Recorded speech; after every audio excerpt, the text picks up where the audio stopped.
Felly, pryd ych chi'n bwriadu symud mewn?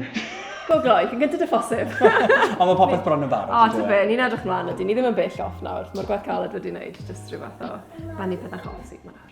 Felly mae'r ddoi chi wedi bod yn byw yng Ngheredigion ers blynyddau. Ond pam penderfynu bod chi moyn sy'n mynd nôl i'r gorllewin?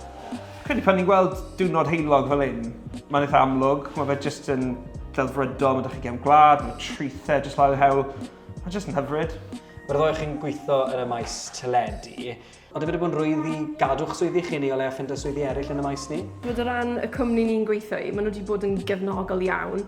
Maen nhw eisiau bod mwy o gynnwys yn dod, ddim o Nghaerdydd o hyd. Beth sydd falle wedi helpu ni ydy, pam ddath Covid, nath y dechnoleg cael ei diweddaru yn ein swyddfeydd ni. Oedd yn golygu bod ni'n gallu gweithio o adre tipyn mwy. Mae fe'n mynd i fod yn sioc i'r system, achos sy'n sioc yn mynd i fod o'n y gornel. Dyw pethau ddim yn mynd i fod yn rhwydd, ond hefyd, mae yna lot o bethau chi'n mynd i fod ar y step yn ein drws ni.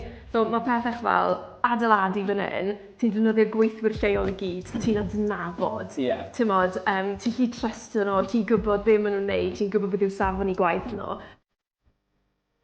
Wel, ar ddiwrnod fel heddi, allai weld pam chi wedi symud i gefen gwlad Ngheredigion. Ti'n fi gwell osa? Na, i ti, Helen, dyma dy arf gefen di'n tyfu lan, ynddo fe? So fan hyn, ti'n fel, dy mas, helpu gyda David, helpu ar y ffarm, a just bob tro ni dyn ôl ar benwthnos o Nghaerdydd nawr yn gweithio, ti'n fel, mae just yn, mae'n lyflu, ti'n gallu switch off yn llwyr. Croeso cynnes nôl i ARFOR, a phob lwc i chi gyda'r gwaith sydd yn weddill ar y tŷ. Diolch ti. Diolch yn fawr iawn. Diolch. Bryn? Bye.